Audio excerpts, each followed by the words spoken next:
Now, it is your first day back at school after your first midterm break. But imagine never being able to go back to school. Or imagine not having enough food or water to feed your community. Well, in Mali, which as you can see here is in Africa, this is a reality.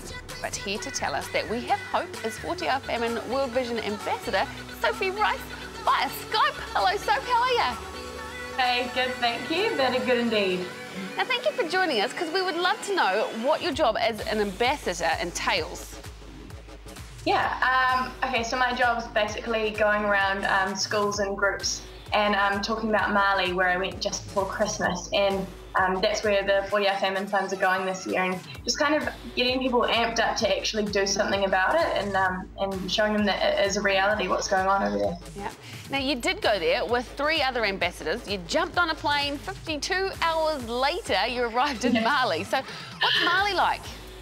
I think our first impressions were actually amazing. We went into this village and they surprised us with this welcome. We just kind of thought we were going to slip in, but they surprised us with this. Basically, it was like a huge dance party, and we drove in after going on this dusty road for probably about 3 hours, and hopped out the car, and then there was this guy playing on this kind of wooden glockenspiel thing, and everyone was just dancing and playing maracas, and it was just crazy how much joy there was, and there was just dust flying everywhere. But yeah, it was just so cool just seeing how happy the people are in the middle of this huge drought.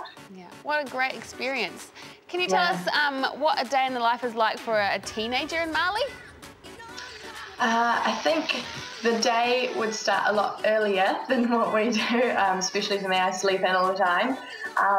And basically, no matter what age you are, the day kind of revolves around the crops and getting enough food every day. So, I mean, a teenager would end up going to school if they had that opportunity to go there, and then after that, they'd water the gardens, and the traditional gardens they water for about 8 hours a day.